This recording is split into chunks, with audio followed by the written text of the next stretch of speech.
है कि आज ये जो झंडा बंधन हो रहा है ये वो अपने बेटे जो अब इस दुनिया में नहीं है और उसके याद में ये कर रहे हैं।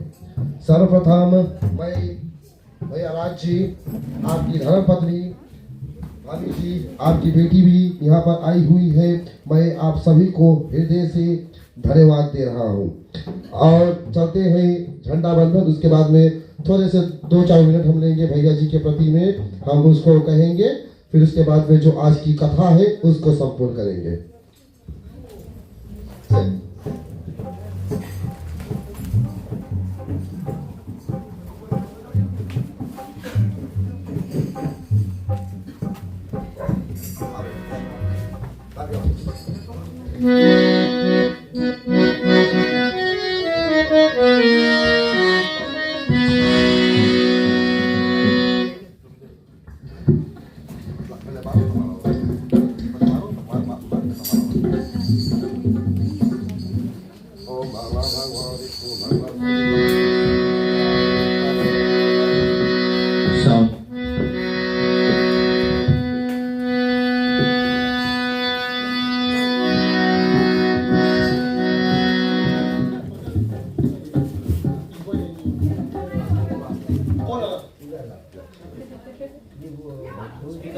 बोलिए तो रास्ते करो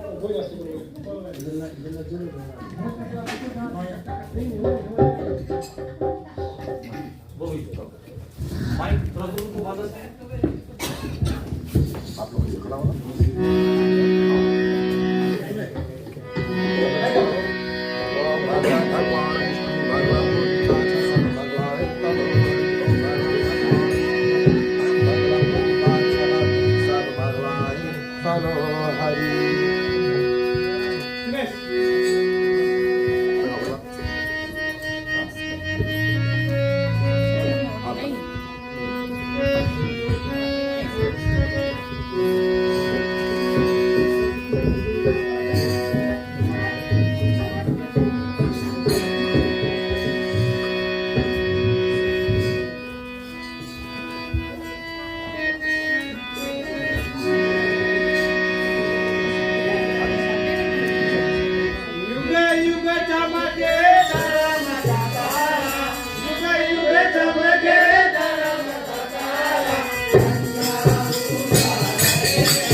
आप सभी बैठ सकते हैं।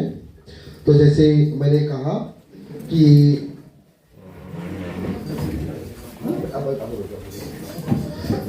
जैसा कि मैंने कहा था कि आज भैया जी अपने सब कुछ जो संसार में नहीं है, श्रीमान स्वर्गीय श्रीमान रंजेश अशोक राज जी जिनका नाम था, और वो आज इस संसार में नहीं है, और उसके प्रति भैया और भाभी जी ने जो झंडा बंधन किया है, बच्चे का जो उम्र था वो 12 साल था, और 12 साल में ही वो हमको छोड़कर सदा सदा के लिए भगवान के शरणागत चले चुके हैं। और ये दमबाती निवासी थे, और इनकी जो पढ़ाई लिखाई थी वो ऋषिकुल प्राइमरी स्कूल में और शिक्षक भवन में थे, और उनकी हॉबीज जो था वो जानवरों को प्यार करना, पढ़ाई लिखाई, किताब, धर्म के प्रति। धन्य हो भाई आपके जो बेटे थे, पर हम यही प्रार्थना करते हैं कि आपके बेटे की आत्मा जहाँ के भी हो भगवान वो शांति, सद्गति, मुक्ति, मोक्ष की प्राप्ति करे। और यहाँ से आगे अब हम आज की जो कार्य है उसको लेकर हम चलते हैं।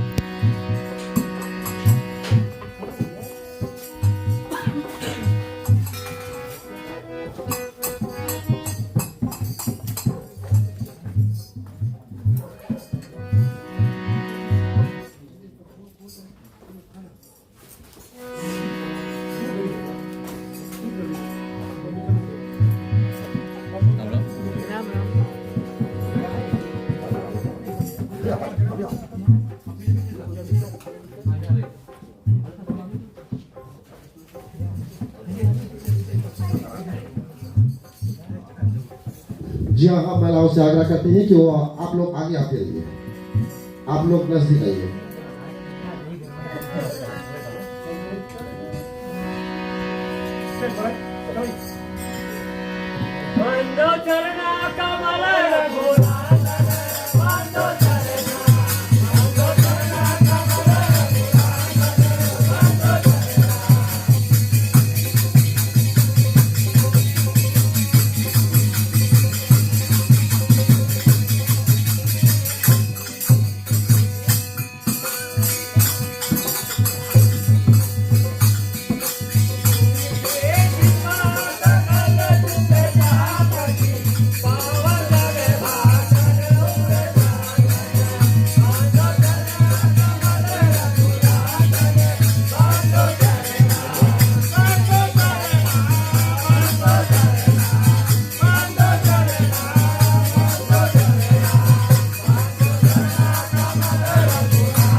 बोलिए श्री रामचंद्र महाराज की।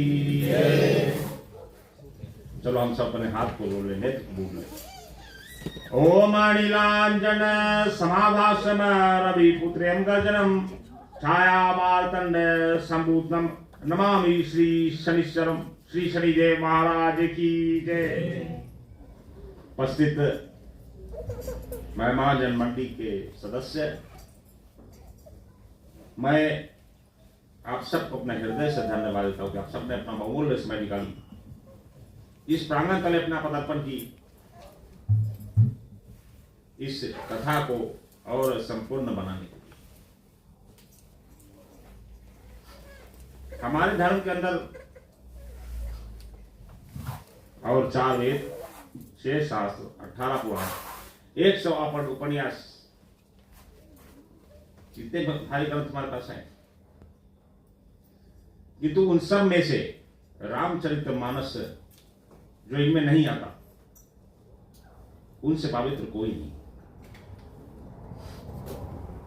यदि हम मंदिर को ले ले जहां जाकर पूजन करते, भारी भारी पूजन वहां पर होता, कई लोग आग में उतरते, कलशा स्थापित कर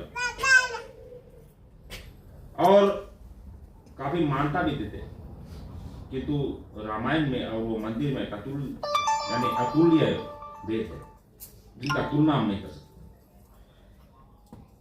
मंदिर में जाना हो तो समय देखकर जाना चाहिए, कितने बजे से कितना बजे तक मंदिर खुला रहे, ठीक है। किंतु रामचरितमानस के लिए कोई समय नहीं, चाहे सुबह पढ़ लो, मध्य दिवस को, रात्रि काल को या मध्य रात्रि। मुझे याद है मैंने अपने नाना जी को रामायण सुनाया था, 6 बजे संध्या 6 बजे थे, पढ़ते रहो कथा करते रहो, आधे घंटा का विश्राम फिर शुरू।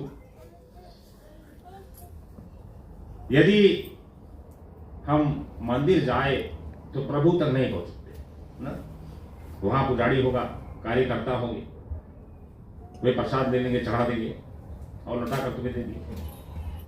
प्रभु के चरण तक हम नहीं पहुंच सकते, उन्हीं कार्यकर्ताओं पर निर्भर होना होगा।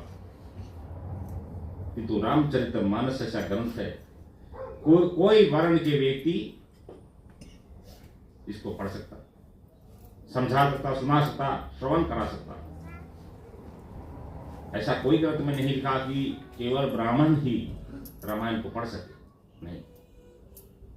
हाँ, पुराण का मर्यादा ही अलग है, क्योंकि पुराण का वक्ता ब्राह्मण होना चाहिए, रामायण का। तीसरा महत्वपूर्ण बात, मंदिर में नहा कर जाना चाहिए। बिना नहाए यदि मंदिर चले जाओ तो दोष लगता है। मंदिर का तो और एक अलग वास्तु होता है, वास्तु शास्त्र से इसको बांधा जाता, दिशा दिए जाते, इसलिए मंदिर में नहा कर जाना चाहिए। बिना नहाए जाओगे तो दोष लगेगा। किंतु रामचरितमानस कहती है कि मेरे पास बिना नहाए चले जाओ, बिना नहाए ही चले आओ और मैं तुम्हें नहलाऊंगी ज्ञान से। रामचरितमानस रामायण में एक दोहा है कि रघुपति सुनाओ कथा प्रसंगा और सकल लोक तेरी पावनी गंगा। एक बार जो रामायण सुन लिया, समझ ले कि गंगा नहा, इससे पवित्र संसार में कुछ नहीं। और धन्य है तुलसीदास जी को जिसने रामायण की रचना किया, इस ज्ञानमयी तीर्थ को हमें दिया, जिसमें स्नान करके अधम से अधम व्यक्ति, पापी से पापी व्यक्ति भी और संत हो जाए। तुलसीदास जी के निमित्त जब हमने चर्चा किया है तो उसके जीवन के ऊपर एक रोशनी डाली।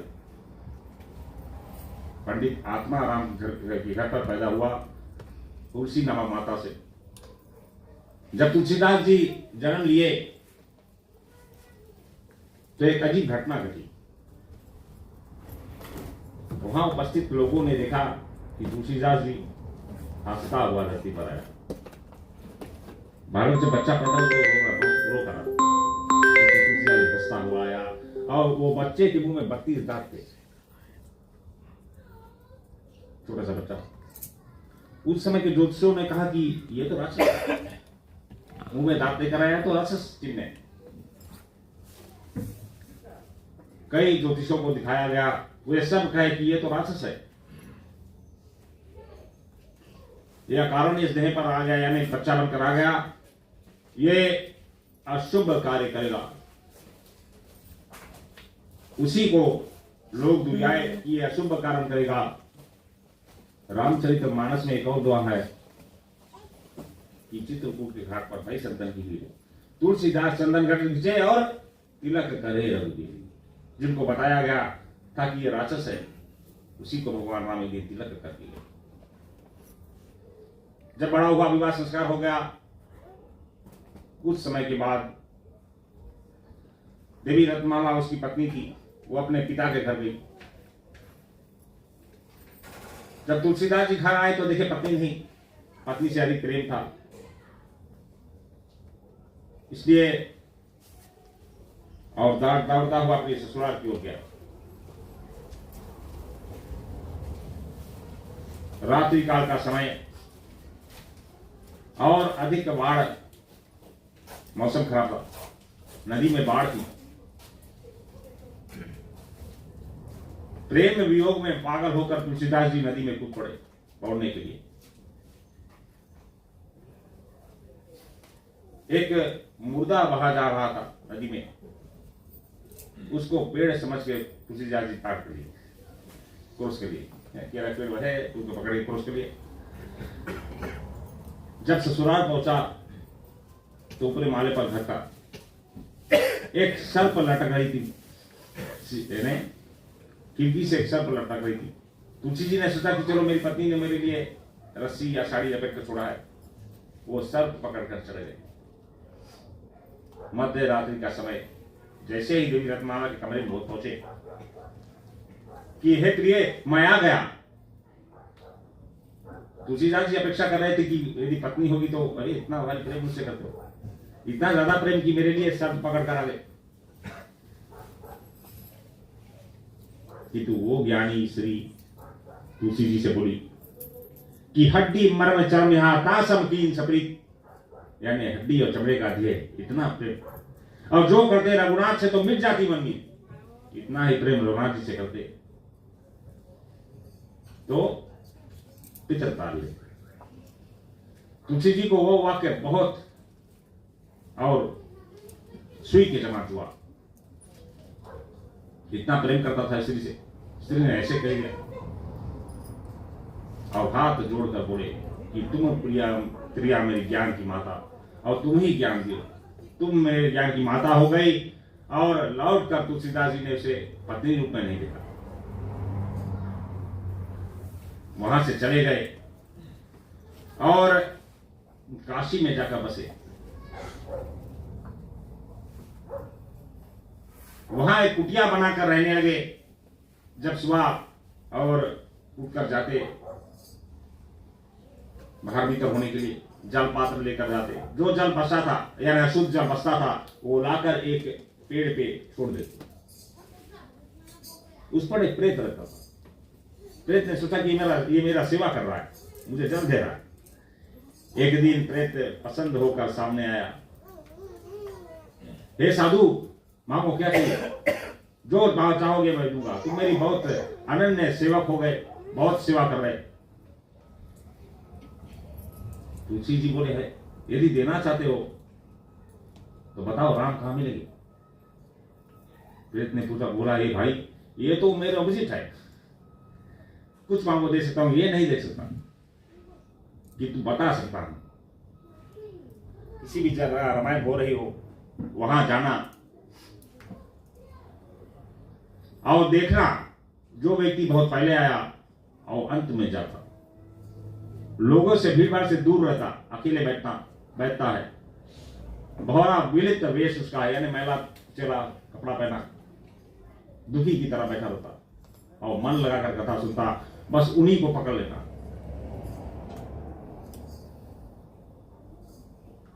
हनुमान जी को जो कुछ प्रिय है वो है राम की कथा।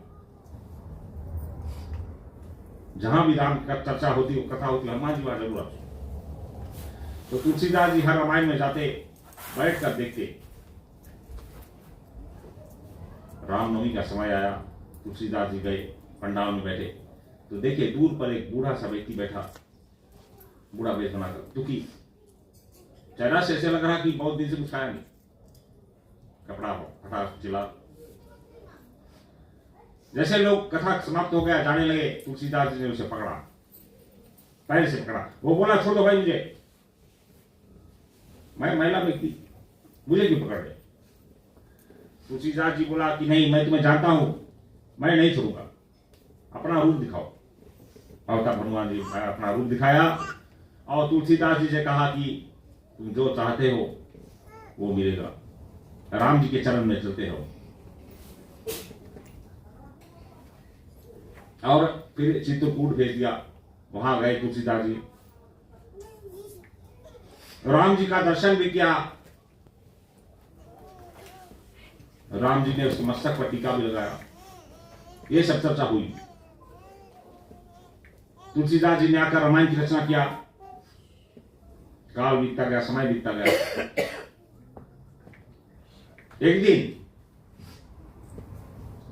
एक व्यक्ति ग्राम में रहता था। वो बहुत और दुखी था, धन इत्यादि नहीं। तो वह विचार किया कि चलो तुलसीदास जी से पूछे कि भगवान कैसे मिलेंगे। यदि भगवान मिल जाए तो पैसा दे। भगवान कहेगा कुछ मांगो, मैं पैसा मांगू। यह सत्य है, भले कड़वा लगे। कई लोग पूजा ही करते पैसा के लिए, हैं? हाथ जोड़े, चलो भगवान से कुछ मांग लो, भगवान से पैसा मिल जाए। ऐसे कई लोग। किंतु वही हमारा भेद है, वही हमारा दोष है। गीता कहती है कि हम निष्काम पूजन करें, कामना हृदय में रखकर नहीं पूजन करें। हे भगवान, आशीर्वाद दो कि पड़ोसी का घर नष्ट हो जाए, आशीर्वाद दो बच्चा स्कूल में पास कर ले। ये हम मांगते भगवान से कि कौन से काम करते हो? कौन काम करता? मशीन चलाओ। यदि मैं तुम्हें सिखाऊं कैसे मशीन चलाए तो गुस्सा लगेगा ना। यदि मैं भाई राज को कहूं कि कैसे तुम सीट बनाओ तो उसको भी गुस्सा लगेगा, क्योंकि वो उसका काम। यदि तुम मुझे सिखाओ कि कैसे पूजा करना है तो मुझे गुस्सा लगेगा, वो मेरा काम। वैसे ही हम भगवान से कहें भगवान मुझे ये आशीर्वाद चाहिए तो उसको भी गुस्सा लगेगा, क्योंकि वो उसका काम है कि आशीर्वाद दे। तभी मानता कभी पूर्ण नहीं होता। जितना भी मांगते रहो पूजा कर सब कभी नहीं मिलेगा, क्योंकि वो उसका काम, हमारा काम पूजा करना, उसका काम आशीर्वाद देना। यदि कहे कि हमें कैसा आशीर्वाद चाहिए तो उसे गुस्सा लगेगा, स्वाभाविक है, वो उसका काम है। मेरी बात आज से लेकर चलो और कुछ समय तक देखो, 1 महीने तक कुछ ना मांगो, केवल पूजन ऐसे करो कि नित्य भोजन करना है। सुबह उठना, स्नान किया, भोजन किया। ये बिना भोजन करे देह चल नहीं सकता। 1 महीना ट्राई करके देखो, कुछ नहीं मांगो, केवल पूजन करके। हाँ, धन्यवाद देना हो तो धन्यवाद दे कि भगवान ने मनुष्य देह हमें दिया। और तब देखना जो कुछ इच्छा हो हृदय में जरूर पूरा होगा। गीता में कृष्ण भगवान ने कहा कि निष्काम पूजन कभी पूरा नहीं होगा। गीता का वाक्य सत्यवा परमात्मा का वाक्य। कामना से रहित जो पूजन है वही पूर्ण होगा। कामना ही पूजन नहीं होता, पूरा नहीं होता कभी। तो वह व्यक्ति तुलसीदास जी के पास आया। वो भगवान को इसलिए चाहता था मिलने के कि कुछ मिल जाए वहां से। जब तुलसी जी के निकट आया तो बोला, हे संत, मैं एक इच्छा लेकर आया हूं। तुलसी बोला, हाँ बोलो। तुम किस मार्ग से गए थे कि भगवान मिल गया? मुझे भी भगवान से मिलना है। तुलसी जी ने देखा कि ये तो कभी पूजा पाठ में आता नहीं, आज क्यों आ गया? अच्छा, क्यों भगवान से मिलना? क्यों, कारण क्या है? भक्ति कारण है कि कुछ और?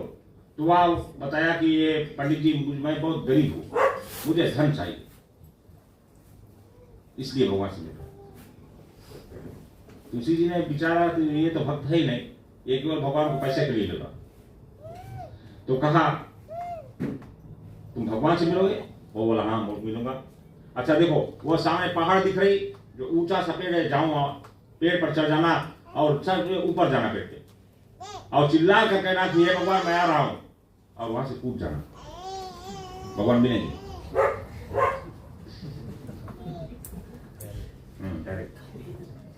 तो वह पहाड़ की ओर मुड़ा और चलने लगा, किंतु हृदय में सोच रहा, मानो विचार करा कि यदि भगवान ना मिले तब मैं इतना अगर कूदू और भगवान ना रोके तब क्या होगा? दुखी सोचता हुआ जा रहा।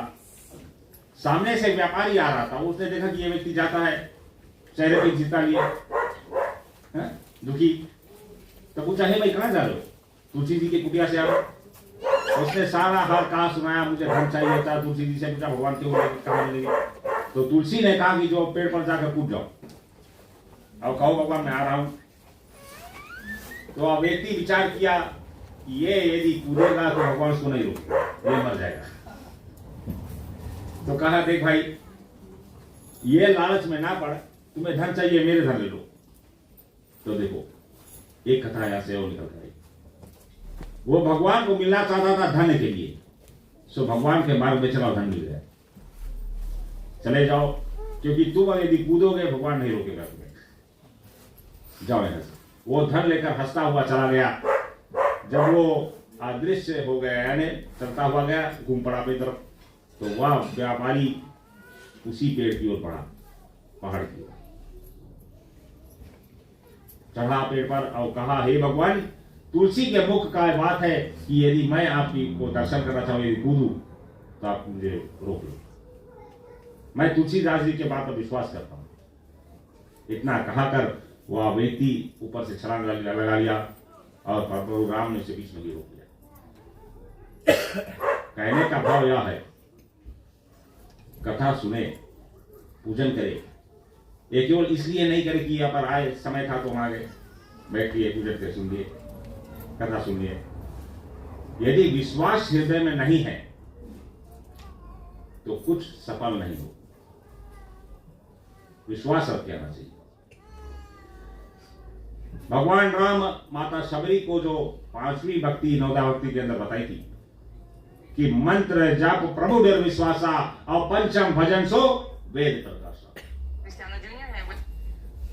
मंत्र जाप प्रभु डर विश्वासा, पहले मंत्र इत्यादि में विश्वास रखो और तब पंचम भजन सो वेद प्रकाशा। पहले विश्वास रखो और तब पूजन करो।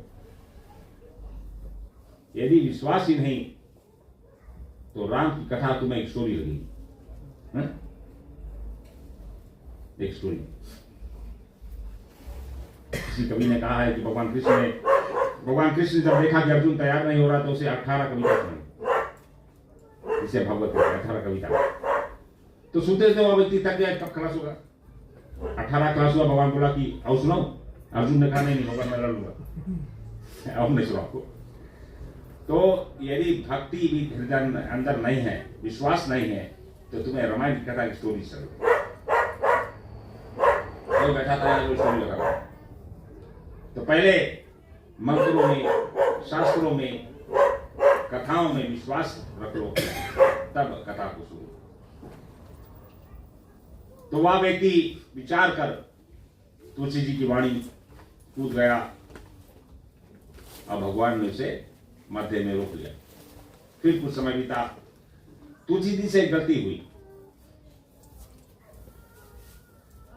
शास्त्र कहता है कि आशीर्वाद, श्राप तो देना नहीं चाहिए किसी को, श्राप देने से दोष होता। अभी तो श्राप दोगे कि पूरा नहीं होगा, है?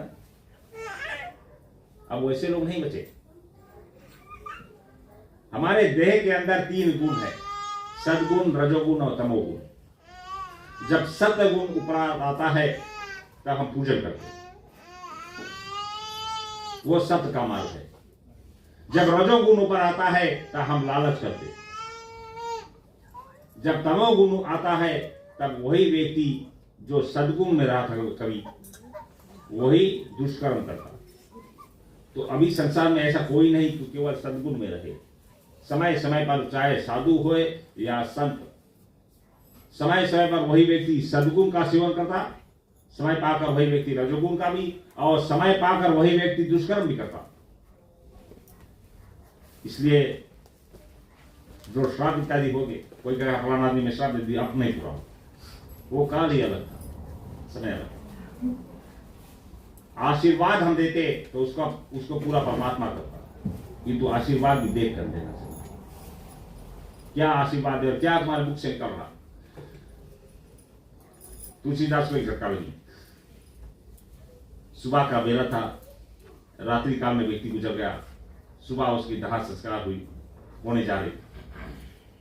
तुलसीदास जी स्नान करके और एक स्थान पर पूजा हो रहा था, वहां जा रहा था रास्ते किनारे। सामने से स्त्री नदी में नहाकर कलशे में जल भरकर आ रही। जैसे तुलसीदास जी के समीप आई, सिर झुकाकर बोली, पंडित जी नमस्कार। तुलसीदास जी को जो धूम में थे, हाथ उठाकर कह दिया, अखंड सौभाग्यवती रहो।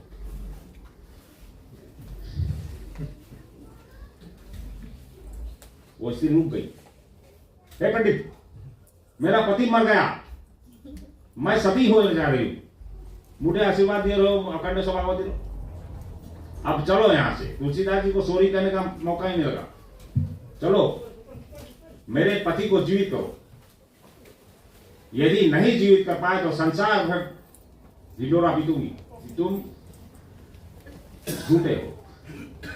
चलो तुलसीदास जी ने सोचा भगवान का दर्शन किया, इतना भले नाम को आया, एक पल में नाम बीजा हो गया, लौट कर आए। स्त्री के पीछे स्त्री ने पकड़ लिया, चलो मेरे साथ, अपना वचन पूरा करो, अपना आशीर्वाद पूरा करो। तुलसी जी ने मन में विचार किया तो समस्या हो गया, मुझे बोलना नहीं चाहिए था। सबसे सिंपल आशीर्वाद, आओ सुखी हो। तुलसी जी पीछे पीछे आए, शमशान में सीता पर शव रखा हुआ, सभी लोग खड़े। स्त्री आकर आते हुए चिल्ला दी कि हटो, ये मेरे पति को जीवित करेगा। भगवान का दर्शन किया इसने, आशीर्वाद दिया कि मैं अखंड सभापति रहूं।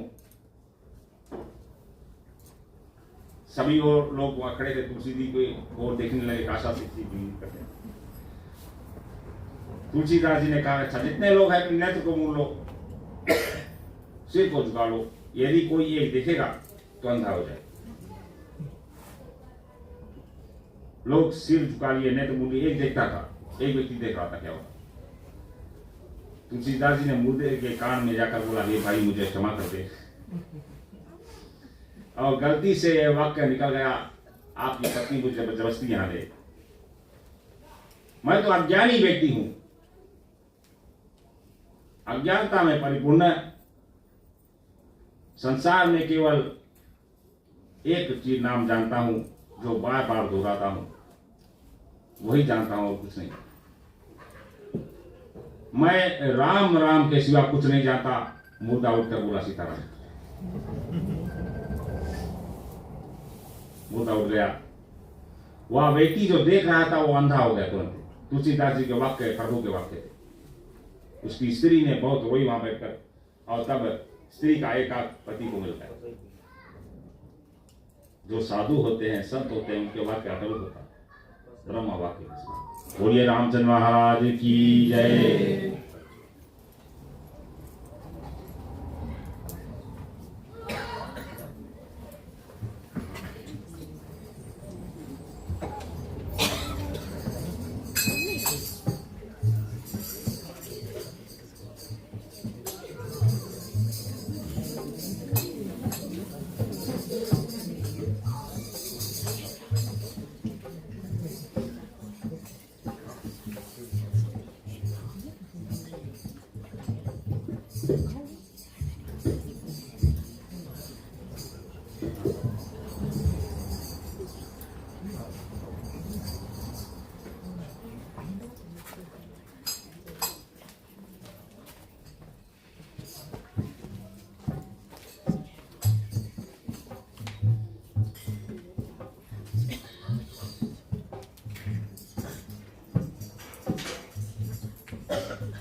बोलिए रामचंद्र महाराज की जय। दूसरा, राम जी की कथा और राम जी का कीर्तन श्रवण से मनुष्य कल्याण पाता। इसे ज्ञानमय यज्ञ में प्रभु राम जी के सहारे अधम से अधम व्यक्ति कर सकते। रामायण के अंदर कई ऐसे वाक्य है, कई ऐसे कथाएं हैं जो पढ़ते हैं लोग, सुनते हैं और कई समझ जाते, कई उसको उल्टा लेकर चलते। तुलसीदास जी ने इस कथा को लिखा और उसी में लिखा कि और अपने मन से में धारण करना और अपने मन ही में अर्थ लगा लेना सही है। इनमें कथाएं हैं कि जब बच्चा यानी राम भगवान छोटे थे तो भाइयों सहित आखेट खेलने या शिकार करते जाते, जानवरों को मारते। तो इतना सुने जो उल्टे दिमाग वाले हैं क्या कहेंगे, भगवान शिकार खेलता था, मारता था तो खाता भी होगा कि नहीं। लोग ऐसा कहते कि तो भगवान ने वही जीवों को मारा जो पुण्य आत्मा थे, तो उनको मार कर वे स्वर्ग, जो भगवान के हाथ से मरे जो जानवर वे वैकुंठ चलते।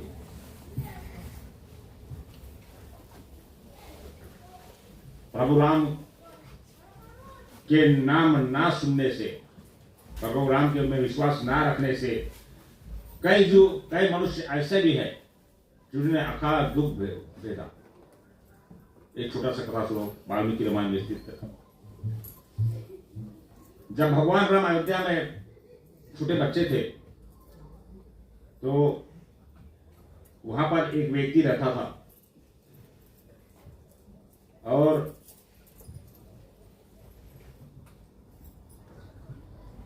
वो शिव जी का अनन्य भक्त।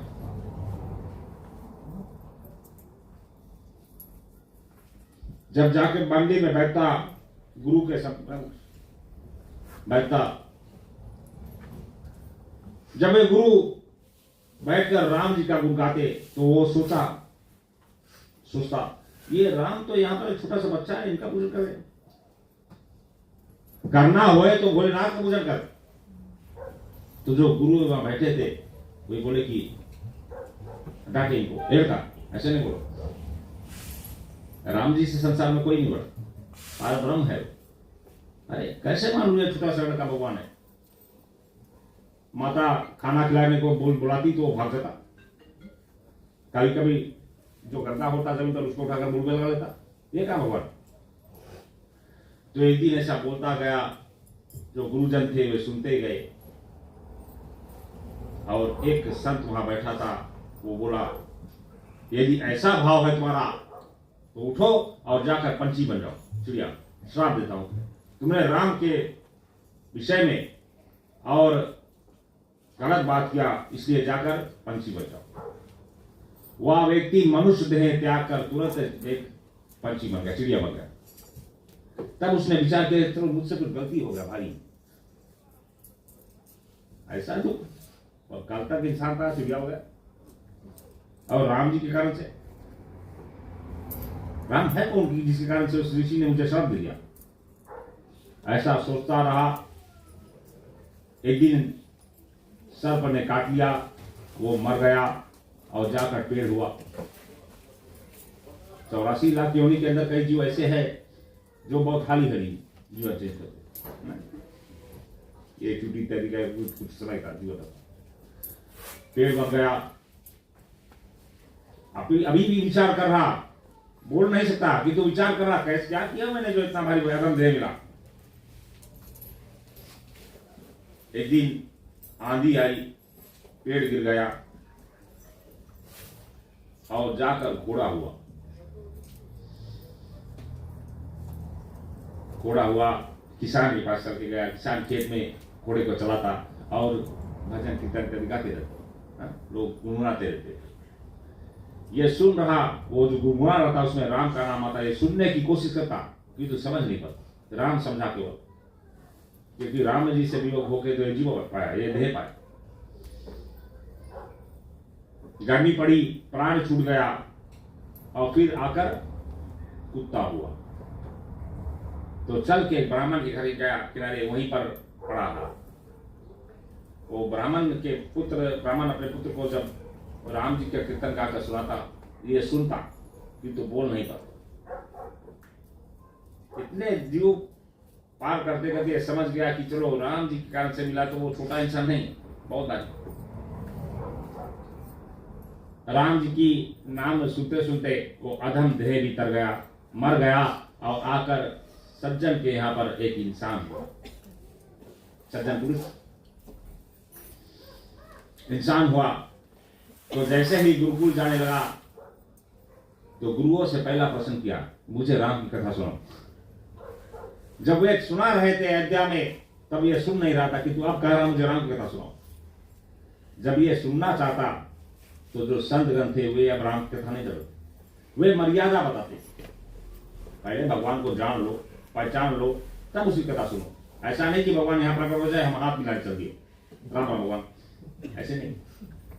उसके विषय में जान लो, वो पार ब्रह्म है, भगवान की चरण धरते, हाथ नहीं मिला। तो पहले तो मर्यादा जान लो, तब कथा सुनो। जैसे वे संत कहे कि मर्यादा जानो, ये नहीं, मर्यादा तो नहीं, राम की कथा सुनो, ये जिद करता। तो संतों ने उसे वहां से खदेड़ा। राम दूसरा व्यक्ति एक दिन गुस्सा हुए संत कहे दिवस जाओ, नहीं सुनाई कथा।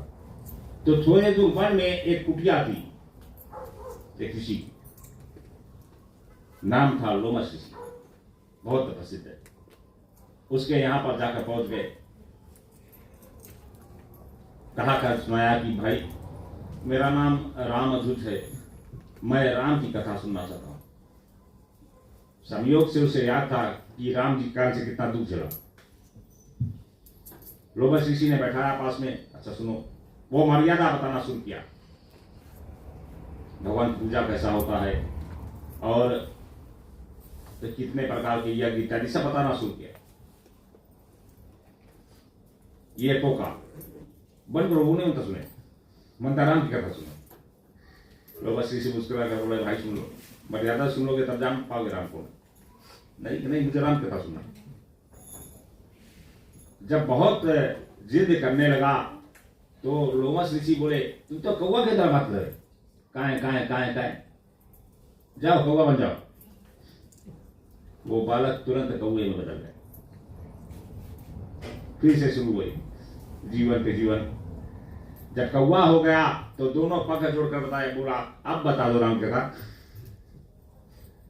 लोमस ऋषि को दया आ गई और उसने उस कौवे को गुरुमुख किया, राम की कथा सुनाई। वोता काग भुसुंड, ये देवी पार्वती की है। और दूसरी प्रश्न थी गरुड़ का। ये अंतिम प्रश्न था कि जब भगवान राम ने तुम्हें दर्शन दिया तब तुम कौवे से इंसान क्यों नहीं हो गए। काग भुसुंड बोला, हे भाई, मैंने बहुत जीवन दुख झेला, पेड़ हुआ, घोड़ा हुआ, कुत्ता हुआ, किंतु भगवान राम ने मुझे इसी देह में दर्शन दिया। बोलिए रामचंद्र महाराज की जय। और राम जी की सुमिरन करने से, उसको ढूंढने से, उसकी कथा श्रवण करने से, उसकी नाम ही लेने से मनुष्य तर जाते। जब पत्थर पानी में तर गया तो इंसान क्या है। जैसे गीता कहती है, यदि तुम्हें तप करना नहीं आता, जप करना नहीं आता और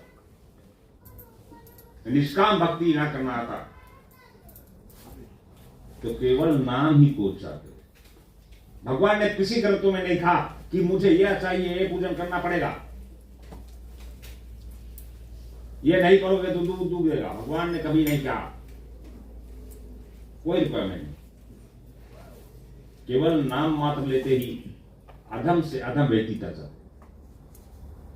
वो गरुड़ में कथा है ना, एक बहुत कंजूस व्यक्ति था, वो दुकान चलाता, पूरे समय उसका मस्तिष्क धन में लगा रहता, किसी को एक पैसे का क्रेडिट नहीं देता। जब बीमार पड़ गया तो उसका विष्णु नामक पुत्र था। अब पुत्र गले पर बैठ गया, ये बगल के कमरे में सो रहा, उठ नहीं सकता, वृद्ध अवस्था का कारण बीमार है। तो ये रह रहकर अपने पुत्र को जताना चाहता कि मैं अभी भी जिंदा हूं।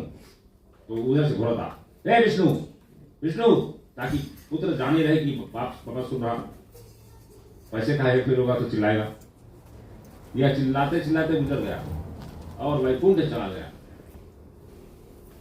आवागमन से मुक्त हुआ। भगवान से जाकर बोला, हे भगवान, मैंने जीवन में कोई पुण्य नहीं किया, यहां कैसे आ गया?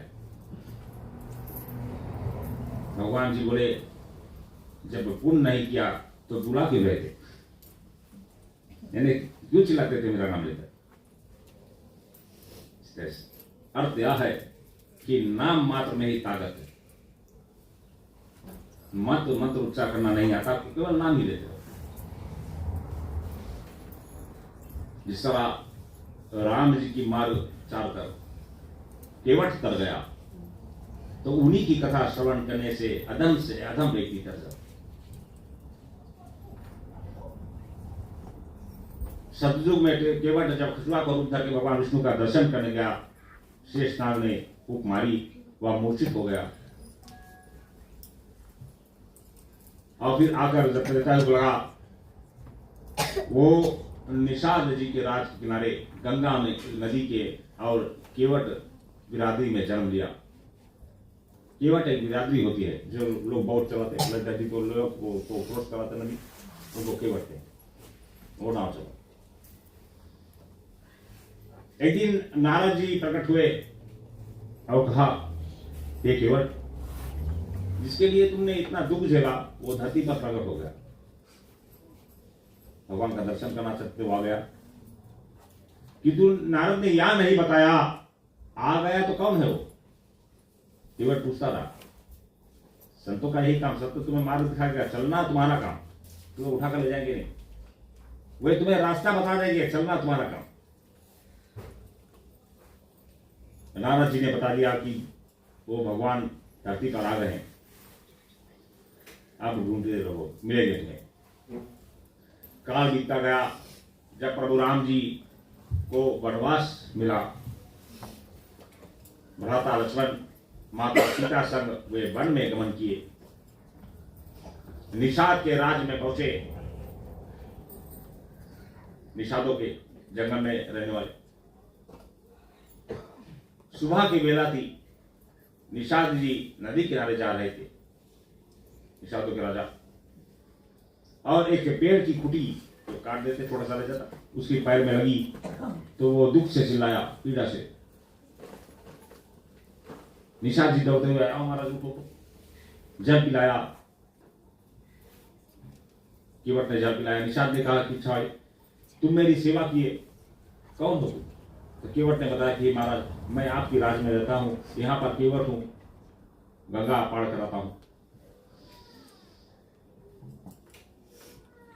निषाद प्रसन्न होकर बोले, तुमने मेरी सेवा की है, इसलिए मांग लो, क्या चाहते हो?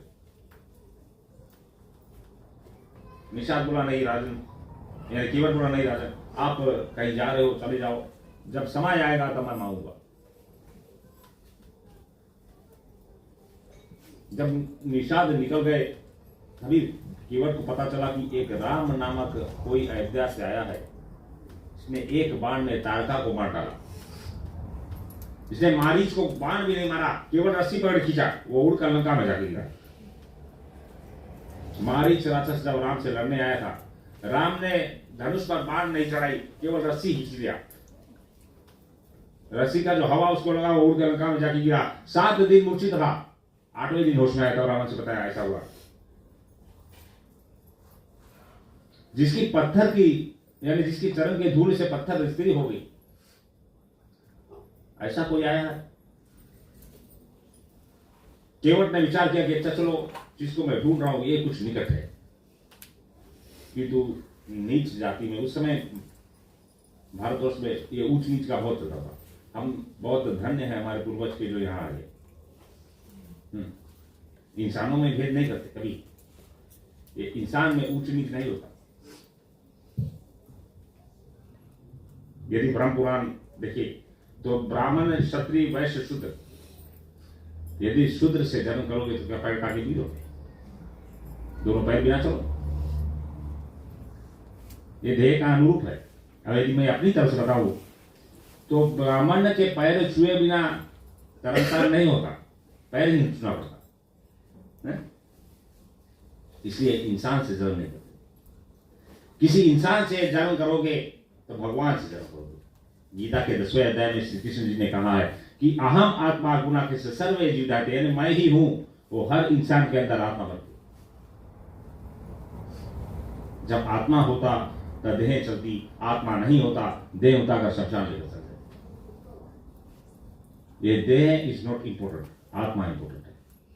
तो किसी इंसान को जन्म करोगे, उसके अंदर बैठा परमात्मा के अंश को जन्म करोगे, तो राउल की गाय होगी परमात्मा से जन्म करोगे, भगवान से जन्म करोगे।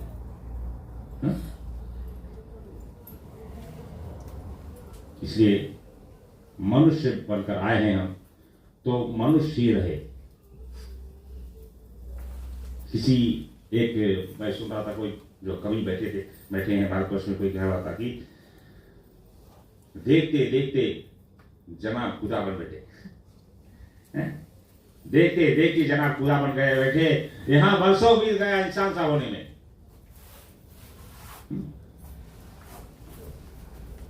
अभी किसी के ऊपर कोई आ जाएगा, पता नहीं है कौन आता, मैं नहीं समझ पाया सर, तो लोग दौड़ के उसके पैर पकड़े भगवान को तोड़ना के लिए। तो उसी व्यक्ति ने कहा था, मुझे लगता है कोई इस्लाम का व्यक्ति था, कि देखते देखते जनाब खुदा बन गए, यहाँ वर्षों बीत गया इंसान सा होने में, मुझे वर्षों हो गया, अभी तक पूरा इंसान नहीं बन सका। तो खुदा बनने से पहले हम इंसान बने, भगवान बनने से पहले इंसान बन गए। तो अपनी कथा पर वापस आते हुए, रात्रि काल का समय, उस संतों के समाज में भगवान राम, माता सीता, लक्ष्मण जी बैठे हैं, सभी ओर चौहों ओर संत समाज, निषाद का समाज, और उन सब के पीछे केवट खड़ा होकर सो रहा। एक ऋषि की स्त्री बोली कि हे राम, तुम अभी भी छोटे बच्चे हो, कितना पाप किया तुम्हारे पिता ने कि तुम्हें वन में भेज दिया। राम जी बोले कि हे देवी, मेरे पिता ने मुझे वन में नहीं भेजा, और मुझे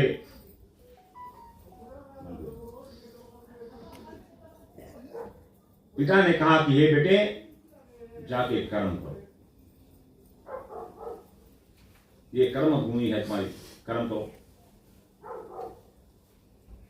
तो ऋषि उठकर बोला, हे राम, तुम्हारा पिता कौन है कर्म का निदान करने वाला? कर्म का निदान तो ब्रह्मा करे। तो भगवान राम बोले कि हे ऋषि, मेरा पिता वेद का होता, मेरा पिता वेद का होता। ऋषि बोला, हे राम, अपनी बात को स्पष्ट करो, मैं तो जानता हूं कि तुम्हारा पिता राजा दशरथ है। तो भगवान राम बोले, हे ऋषि, मेरा पिता वेद का अवतार, और मेरी 3 माताएं वेद के प्रथम 3 कांड। स्पष्ट करो बात।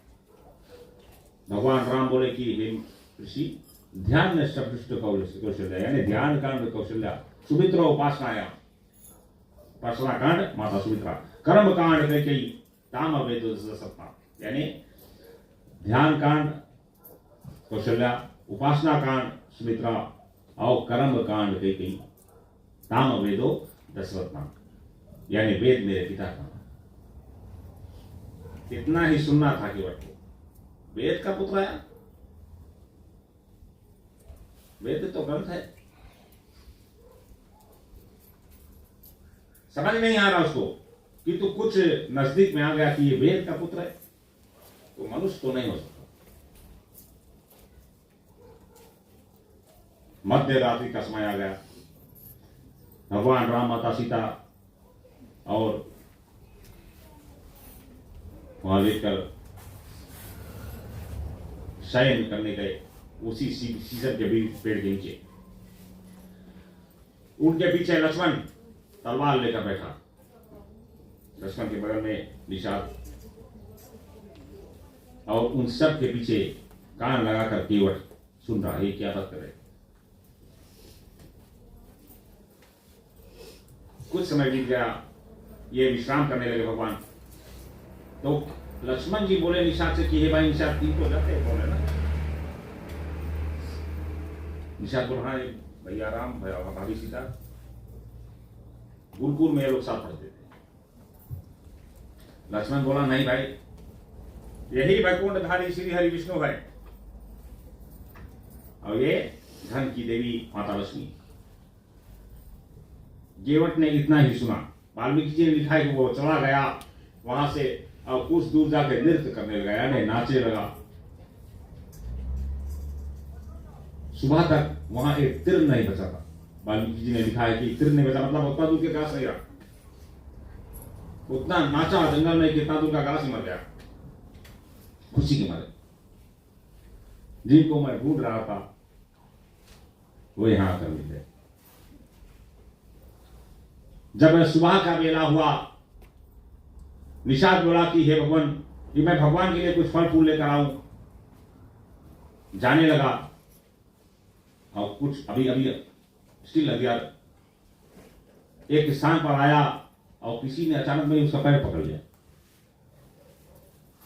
अरे कौन है, कौन मुझे पकड़ लिया? तो आवाज आई, मैं वही हूं जो सुबह गंगा किनारे तुम्हें जल पिलाया था। वही केवल क्या चाहिए? मैं वरदान चाहता हूं जो तुमने दिया था सुबह। निषाद बोला नहीं, अभी समय पर वरदान मांगने आ गए। कौन हो भाई? सुबह तक इंतजार नहीं कर पाए? केवट बोला नहीं, मैं सुबह तक नहीं इंतजार कर सकता, मुझे अभी वरदान चाहिए। निषाद बोला मांगो, क्या चाहिए? केवट हाथ जोड़कर बोला, हे महाराज, और मेरे नाव के सिवा कोई और का नाव नदी के किनारे ना है। इसलिए जब राम भगवान, माता सीता, भैया लक्ष्मण सहित नदी किनारे पहुंचे, गंगा किनारे, वहां पर केवल केवट का नाव था, किसी और का नाव नहीं। ये निषाद का आशीर्वाद। और केवट ने भगवान को जिस तरह नाव में घुमाया, बहुत विख्यात था। वो नाव लेकर उधर चल दिया नदी पर। जब ये बुलाते तो नहीं होगा, आ गए तो भगवान को और बहुत में चढ़ाई से इनकार कर दिया, नहीं चढ़ना। सुना है कि तुम्हारी चरण के धूल से पत्थर स्त्री हो गई, ये नाव तो लकड़ी का है। पहले ही घर पे इतना ढेर जन पाल नहीं सकते, एक और हो गई स्त्री तो कहां से पालूंगा। इसलिए पहले तुम्हारे चरण को धुआओ और वो जल का पान करूं, सुआ हो जाओ कि तुम्हारे पैर में कुछ है नहीं जिससे वस्तु बदल कर स्त्री हो जाए। केवट ने चरण स्नान कराया और चरना अमृत वहां पान किया। भगवान को गंगा पार उतारा, आप भी उतरा और अपने पितरों को भी तार दिया। बोलिए रामचंद्र महाराज की जय।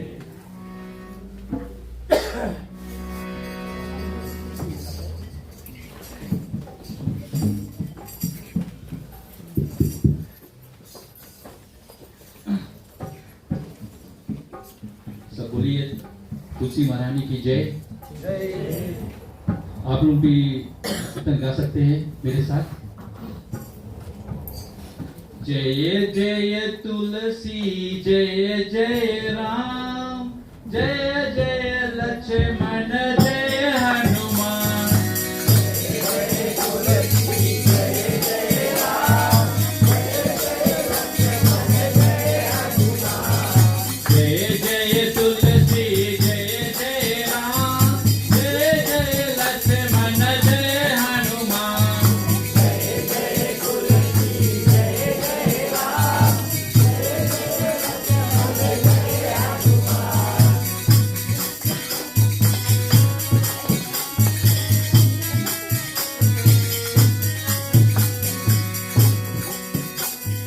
कहाँ रहती तुलसी, कहाँ रहती राम, कहाँ रहती लक्ष्मण, कहाँ हनुमान। कहाँ रहती तुलसी, कहाँ रहे राम, कहाँ रहे लक्ष्मण, कहाँ हनुमान।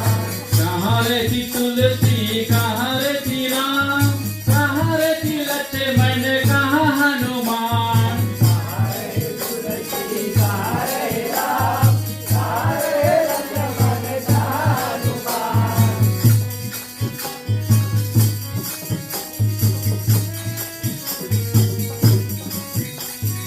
आंगन में तुलसी और रंग में राम, रंग में रहे लक्ष्मण वन हनुमान।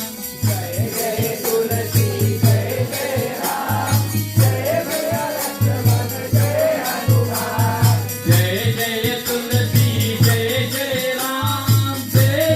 लक्ष्मण जय हनुमान।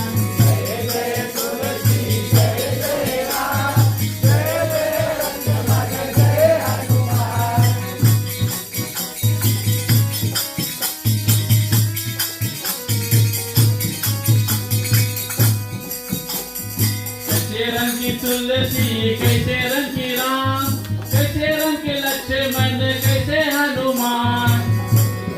तुलसी कैसे रंग कैसे रंग की तुलसी कैसे रंग की राम, कैसे रंग की लक्ष्मण कैसे हनुमान।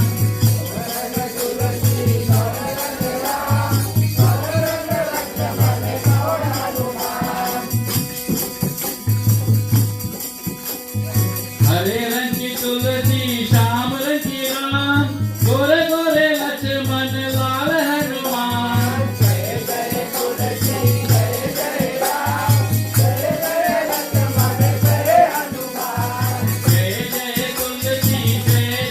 राम, जय जय लक्ष्मण जय हनुमान।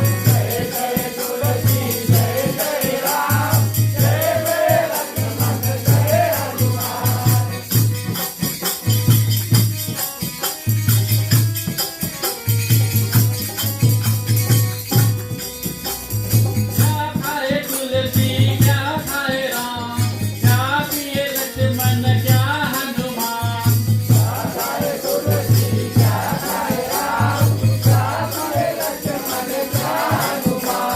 क्या खावे तुलसी क्या खावे राम, क्या खावे लक्ष्मण क्या हनुमान।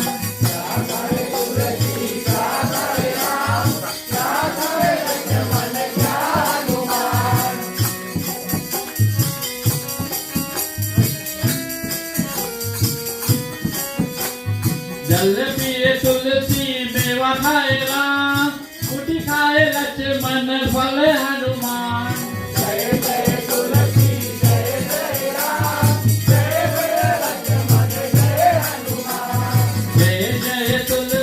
जय जय राम, जय जय लक्ष्मण जय हनुमान।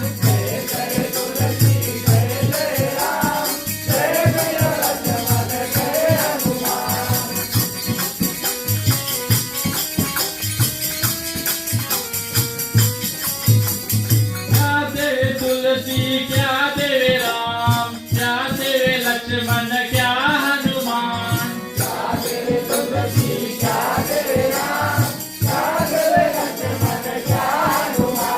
क्या देवे तुलसी क्या देवे राम, क्या देवे लक्ष्मण क्या हनुमान।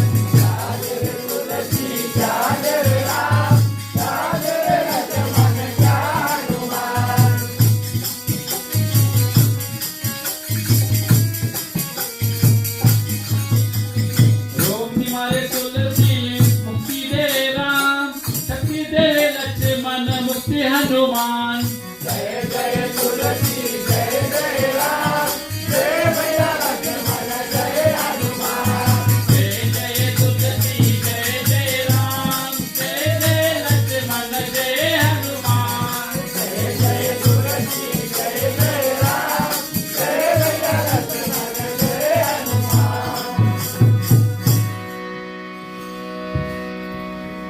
बोलिए रामचंद्र महाराज की जय। उपस्थित भक्तजन, रघुनाम ने सत्य की लीला कही थी। मर्यादा के पुरुषोत्तम यानी पुरुषों में जो मर्यादा का पालन करे वही मर्यादा पुरुषोत्तम, वही सर्वव्यापक और मृत्यु हर यानी मृत्यु से रहित सर्वव्यापक, एक समय सब जगह रहने वाला। प्रभु को सर्वव्यापक इसीलिए कहते कि वो व्यक्ति जो एक समय हर एक स्थान पर है। यदि कृष्ण कथा में देखे तो एक दिन नारद ने सोचा कि भगवान कृष्ण कैसे 16,101 नारियों से थे, या नारद चेक करने गया कि भगवान कृष्ण कैसे 16,101 नारी से थे। पहला कक्ष में गया, दरवाजा खोला तो देखे भगवान बैठे हैं और बाहर के दृश्य देख रहे हैं, यानी बाहर देख रहे, माता भी कुछ कर रही, तुरंत किवाड़ बंद कर लिया, डोर बंद कर लिया। तो दूसरे कक्ष में गया, देखा भगवान सोया हुआ है। तीसरे कक्ष में गया तो देखा हुआ भगवान बैठ कर भोजन कर रहा, माता खिला रही। चौथे में गया, देखा भगवान माता को ज्ञान में वाक्य बता रहे। पांचवें में गया, देखा भगवान डालियां खेल रहे माता से। पर 5 देखकर लौटने लगा। जैसे आने लगा तो भगवान कृष्ण स्वयं आगे रुको नारद, बाकी कमरे बचे हैं, देख लो। वो एक जो हर एक स्थान पर रहे, उसी को सर्वव्यापक है, एक समय हर जगह रहने वाला। सत्य की लीला की भगवान मर्यादा पुरुषोत्तम नामिक अंकित, और कृष्ण जी पुष्टि पुरुषोत्तम, यानी जो प्रेम से जाने वाले। भगवान राम ने असत्य लीला नहीं करी, किंतु कृष्ण जी ने किया असत्य लीला। यानी ऐसे समय भगवान अवतार लिए तो कृष्ण जी ने झूठ भी बोला, मैया मोरी मैं नहीं मानूंगा, छोटे से झूठ बोलना शुरू किया। किंतु राम जी ने मर्यादा का पालन किया तथा अस्तित्व बनाया। इस तरह परमात्मा परमात्मा उन्हीं का ध्यान कर। जब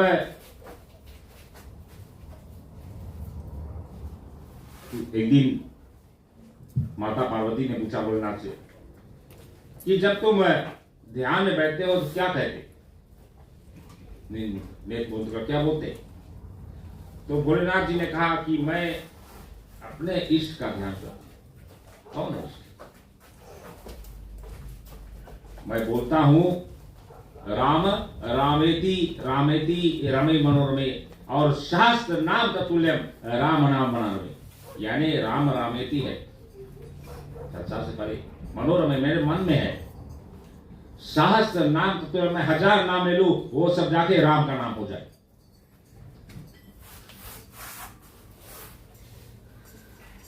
राम जी का सुमिरन करना और उनके कीर्तन करने से अधम व्यक्ति तर गए। जब 16,000 वर्ष पूरा हुआ, शिव जी जागे तपस्या से, बैठकर लगे राम को जपने। पार्वती जी ने देखा कि भगवान आज जागे हैं, तो आके बैठ गई और वो भी लगी जपने। तुलसी जी ने लिखा कि एक था तो सुमिरन कर रहा था, अब 2 हो गए, कीर्तन होने लगा। इसी एक कारण है कि अकेले बैठकर पूजन करो उसका पुण्य अलग है, किंतु सामूहिक बैठकर जैसे आप लोग बैठे, इस पूजन का भाव है, इसका आशीर्वाद ही अलग। इसीलिए तुलसीदास जी ने लिखा है कि जब भोलेनाथ अकेले कर रहे थे, सुमिरन कर रहे थे, अब माता भी आकर जुड़ गई तो कीर्तन होने लगा। कलिकाल में कीर्तन ही मोक्ष का धाम है, मोक्ष का द्वार। कीर्तन ही से मनुष्य तरेंगे, और राम नाम से मैकुंठ मनुष्य तर जाते। उसी का नाम लेते हुए हम इस कथा को यहाँ पर समाप्त करें, और पुनः कल हम ये बात करेंगे, हवन करें, और शनिवार को हम पंचमुखी हनुमान का कथा करेंगे। ठीक है? बोलिए रामचंद्र महाराज की जय।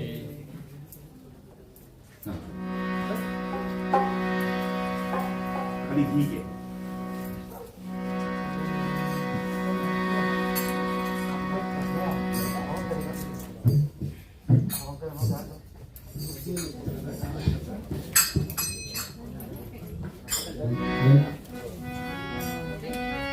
Practice 1, 2.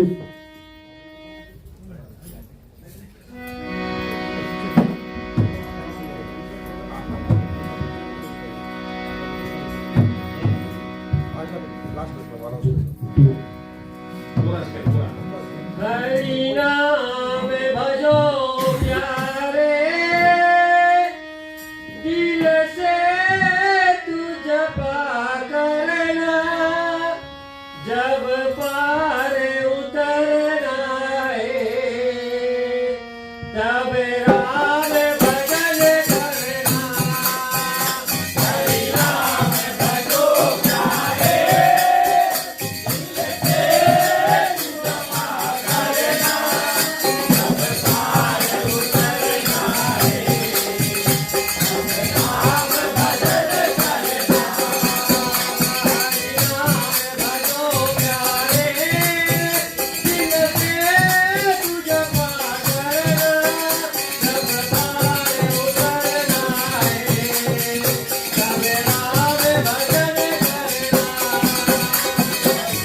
से बोलो श्यामर रामचंद्र की जय। एक स्थान पवित्र करें। ओम गंगे चेवनावदाई नर्मदा सिंधु कावेरी यज्ञ स्थान पवित्रार्थम नमो नमः। अग्नि प्रज्वलित करें।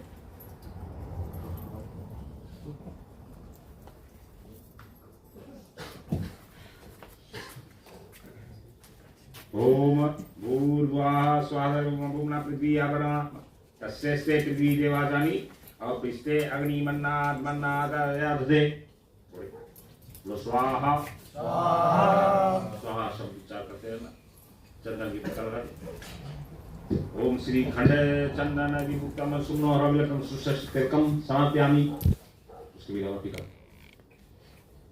ओम चंदन पवित्र प्रार्थना समय आपादम हरते रीत्या लक्ष्मी शास सर्वदा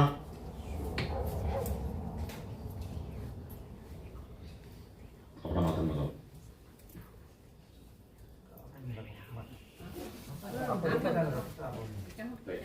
प्रथम समिधा उठा दो। ओम अयंत इदम आत्मा अस्ता वेदस्तने धिया स्वावदया स्वाचिदा वदया तस्मया पदया असुविद्ना वससनदा प्रथम समिधाय स्वाहा। ओम शामिधाय सोचिसे धाते तेरे जिज्ञाने जित्समदाय स्वाहा। ओम तंतवा समिधाय लोगे कमलामासी वैशुद्धा जित्समिधाय स्वाहा। तंतवा सदमा लकड़ी जोड़े। ओम उदुनाय स्वाग्ने प्रति जाग्रही तमिष्टपुते संसृज्यतामं चास्मिशातर कृष्णदे विश्वे देवाजमानस्य सिद्धांत बोले गणा भगवान की जय। जी से आहुति देना।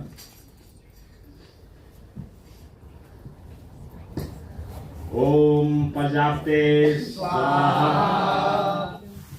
पात्र में जल नहीं है, जल लो पात्र में।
ओम इंद्राय स्वाहा।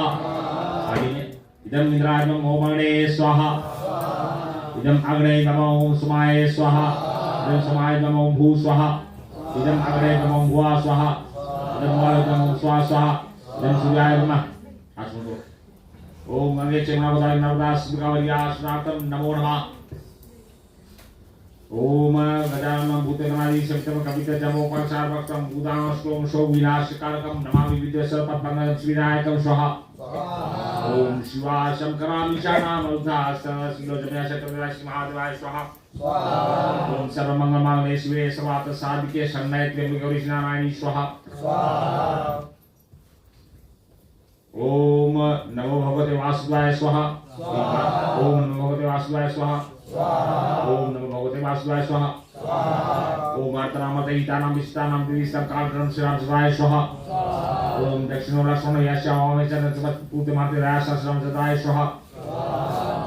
ओम अंजलि सुताय विद्ये महावीराय धीमहि तन्नो हनुमान प्रचोदयात् स्वाहा। ओम अमुकं करवी वाचनं पागं लंघाते कृम्यति पातव्यं वन्दे परमानन्दं श्रीकृष्णं वन्दे जगद्गुरुं स्वाहा।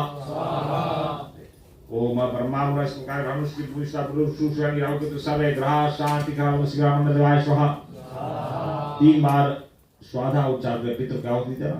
ओम अर्मा पितृ स्वाहा। ओम यर्मा पितृ स्वाहा। ओम सर्वे पितृवाय स्वाहा।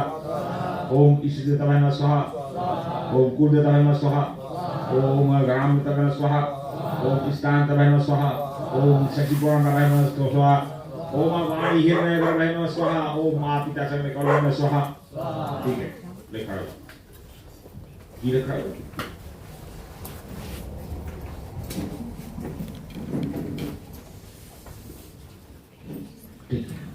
ओम वसो पावित्रमासिष्टाधारम वसो पावित्रमासिसहस्रधारम देव सत्वा सविता पुनतु वसो पवित्र शुभम कामं दुष्वे सर्वै पुनः स्वाहा।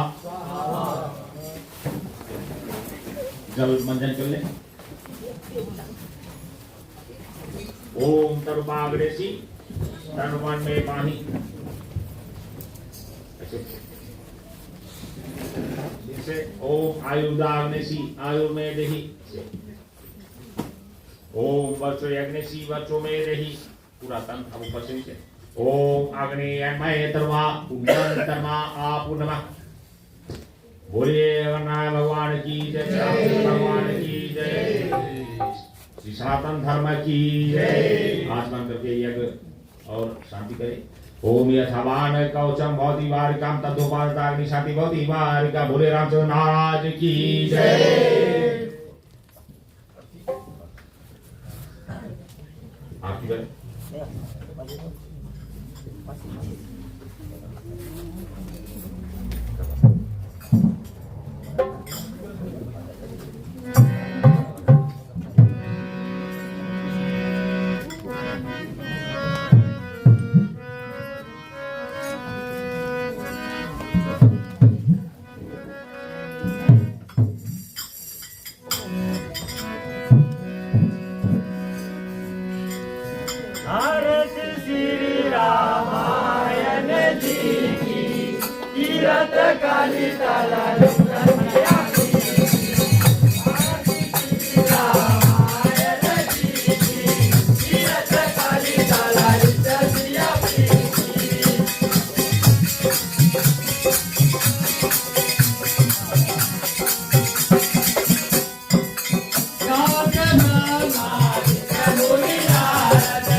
कर्पूरगौरं करुणावतारं संसारसारं बुद्धिद्वारं सदा वसन्तं हृदये भवं भवानी शरणं नमामि भवं भवानी शरणं नमामि भवं भवानी शरणं नमामि मंगलं भगवान विष्णु मंगलं गरुडाय मंगलं पुण्डिकास्य सर्व मंगल मांगले शिवे सर्वार्थ साधिके शरण्य त्र्यंबके गौरी श्री नारायणी नमोस्तुते।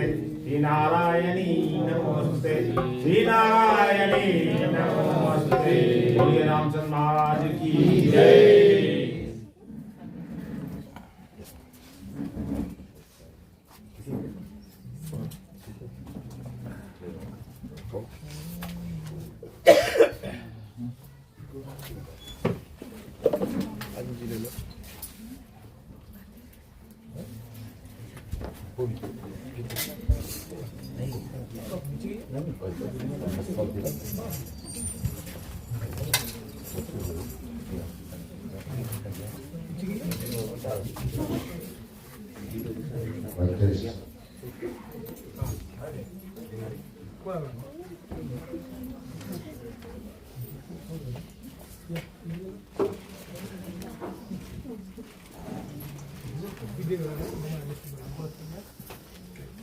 Mic test.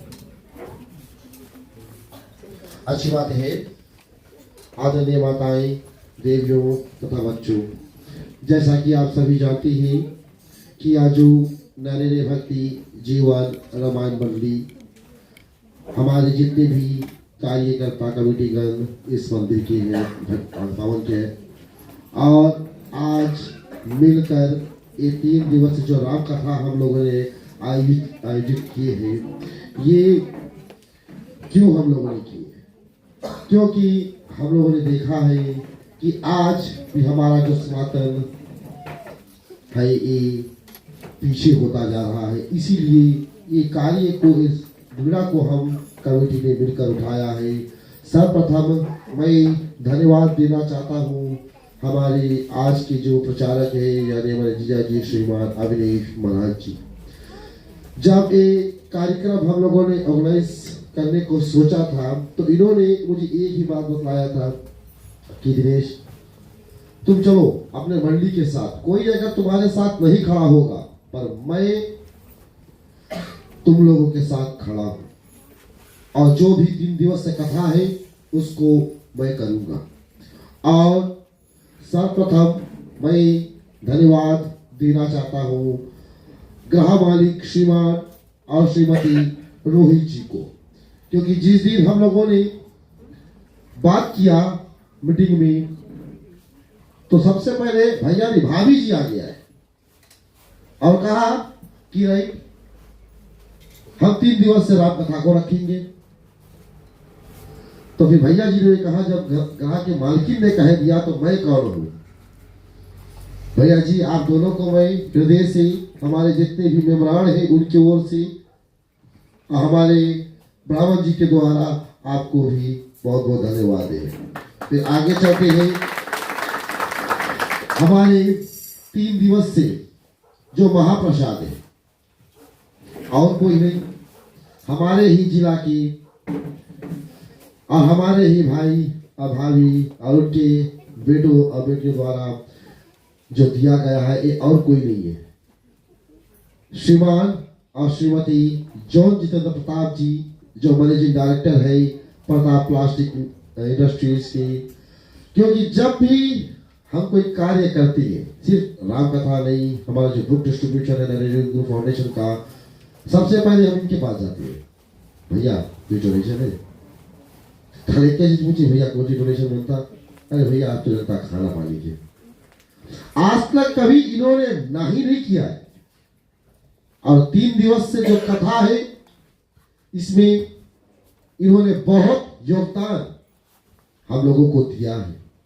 धन्य हो ऐसे महापुरुष जिन्होंने 3 दिवस से कथा में हमको भोजन पानी का प्रबंध किया है। और जो आज हमारा जो नरेरे भक्ति जीवन रामायण मंडली जो है यूनिफॉर्म है, आज हम इनको लॉन्च कर रही है, क्योंकि जो भी दिया है सो भैया जो जितेंद्र प्रताप जी के द्वारा दिया गया है।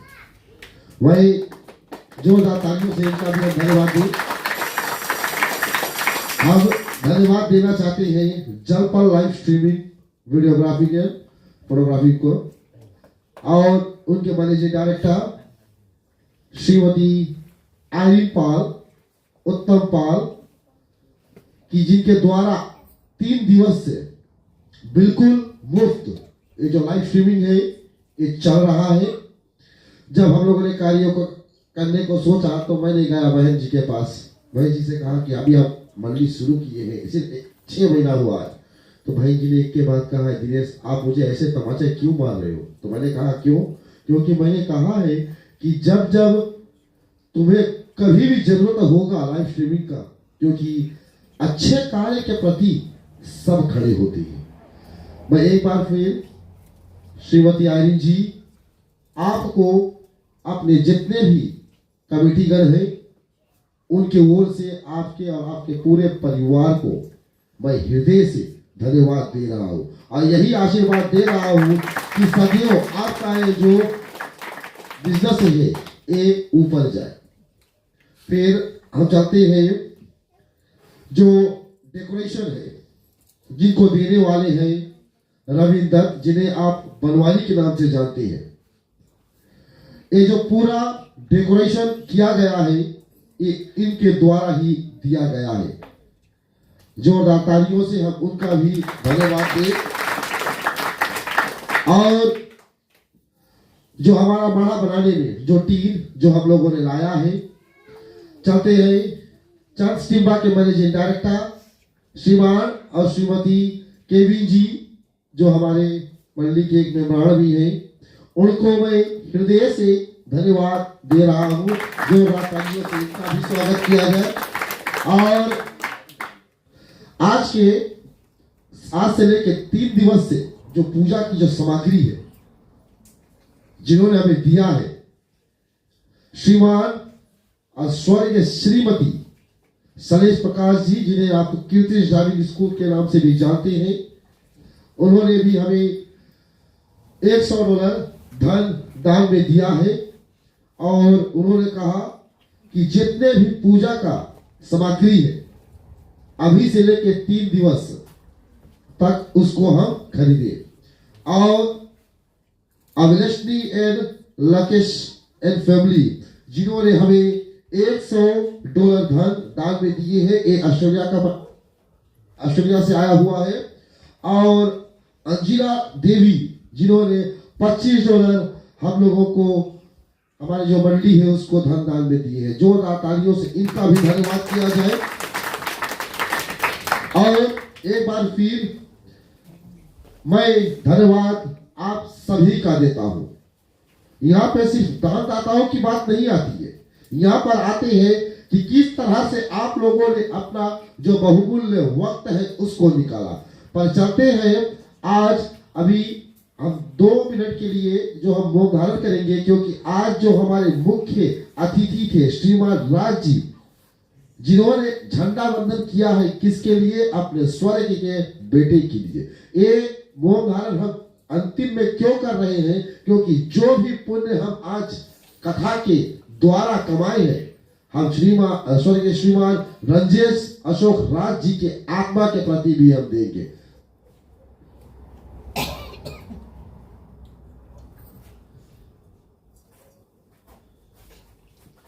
अच्छी बातें हैं।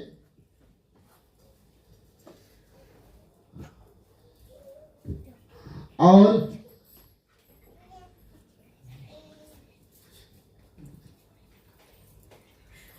जैसा कि आप सभी जानते हैं कि हमारा जो 3 दिवसीय कार्यक्रम में हम लोगों ने कई जगहों से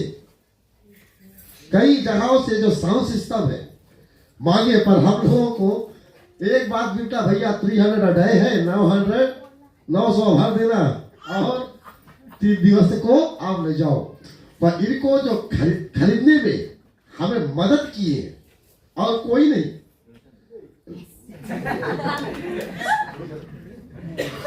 जिन्होंने हमें मदद की है धन से, माने हमको इनको लौटाना है ऐसा नहीं, बट आधा लौटाना है और आधा इन्होंने अपने परिवार की ओर से हमें दान किए हैं। और वो कोई नहीं है, वो चर्च टिम्बा के मैनेजिंग डायरेक्टर श्रीमान और श्रीमती केविन जी है। जोरदार तालियों से इनका भी हम धन्यवाद दें। और हमारा जो आज के भोजन बनाने में हमारे जितने माताएं हैं, मीना आंटी, भाभी, आप सभी का, और हमारे जितने भी मंडली के मेंबरान हैं उनकी ओर से आप माताओं को भी धन्यवाद दी जाती है। और हमारे इस साल के महिला स्पॉन्सर्स जो है और कोई नहीं, Pratap plastic industry PT limited, Pratap investment, Kumar catering और सिटी इंग्रेवियंस और रोहित एनहाया और लंगेरे कावा डीलर्स की ओर से इस साल का जो हमारा 3 दिवस से राम कथा है इसको ऑर्गेनाइज करने में बहुत बड़ा हाथ है। और चर्च की बात को हम नहीं भूलेंगे क्योंकि उन्होंने आधो आध हमें दान में दिया है। जोरदार तालियों से इनका हम धन्यवाद देंगे, धन्यवाद। और आज 3 दिवस से महाप्रसाद है और अंतिम दिन जो हमारा टिकट ड्रॉइंग है और हमारी बिटिया रानी जी का जो जन्म दिवस से हम मनाएंगे। और अंतिम दिन जो भी लोग हवन करना चाहेंगे आप आकर हवन कर सकती है। ये नहीं कि सिर्फ हम कमेटी और फैमिली, नहीं, ये सभी के लिए है। अंतिम दिन जो हवन यज्ञ है वो आप सभी कर सकते हैं। और जो टिकट ड्रॉइंग भी रहेगा, अगर किसी के पास टिकट है और बेचा गया है तो आप आकर हमारे ट्रेजरर श्रीमान रोहित जी से मिल सकते हैं और जो बुक है और पैसा आप उसको देंगे क्योंकि वो आपका नाम है उसको काटेंगे ना? इसके बाद में प्रसाद, फिर महाप्रसाद और हमारे नरेंद्र भक्ति जीवन रामायण मंडली की ओर से कुछ कीर्तन भी रहेंगे। और जो नवला पीने वाले हैं आप लोगों के लिए नवला भी प्रोवाइड किया गया है। और आज का प्रसाद देने वाले हैं श्रीमान बोबी जी, श्रीमान रोहित जी, श्रीमान और श्रीमती राकेश प्रसाद जी। और मेरे ओर से आज का जो प्रसाद है इसको दिया गया है और इन सभी लोगों को हम हृदय से धन्यवाद दे रहे हैं। जोरदार तालियों से सभी का धन्यवाद किया गया। चलो हम सब अपने हाथ को जोड़े, नेत्र मूंदे और उस भगवान से प्रार्थना करें, भगवान कोई त्रुटियां या कमियां हमसे हो तो हमें क्षमा करना। ओम अपराध साहस्ते क्रियन्ते हमीशो माया दासे माति मां मात्वा क्षमस्व परमेश्वरम स्वस्ति प्रजाभ्या परिपालयन्ता न्याय नामार्गे मह्यं महिषः गौब्राह्मणेभ्यो सुमस्त नित्यं लोका समस्ता सुखिनः भवन्तु सर्वे भवन्तु सुखिनः सर्वे सन्तु निरामया सर्वे भद्राणि पश्यन्तु दुःख भागे भवता। ओम अं गमकरिति वाचलम पागम लंघायते गिरिमेत कृपा तमेहं वंदे परमानंदम श्री कृष्णं वंदे जगत गुरु श्री कृष्णं वंदे जगत गुरु श्री कृष्णं वंदे जगत गुरु। ओम नमः पार्वती पते हर हर महादेव। बोलो कौशलेंद्र भगवान की जय। अच्छा वितरण करें।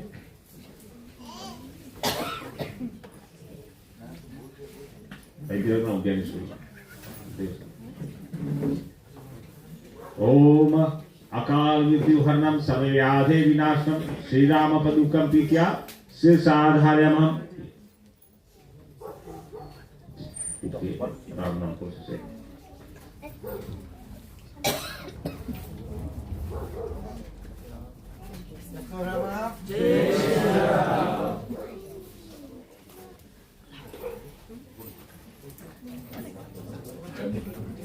जिन जिन लोगों को कलेवा बंधवानी है आकर इसे बदल। अगर आप 3 दिवस से नेम पे रहेंगे तो मेंबर जितने हैं हमारे उनके अलावा अगर आप कंगन बनाना चाहते हो, करीबा बनाना चाहते हो तो आप तो आ सकते हैं मेरे पास। और जो कंगनवा है वो बन चुका है पर आपको 3 दिवस से नेम पर रहना पड़ेगा।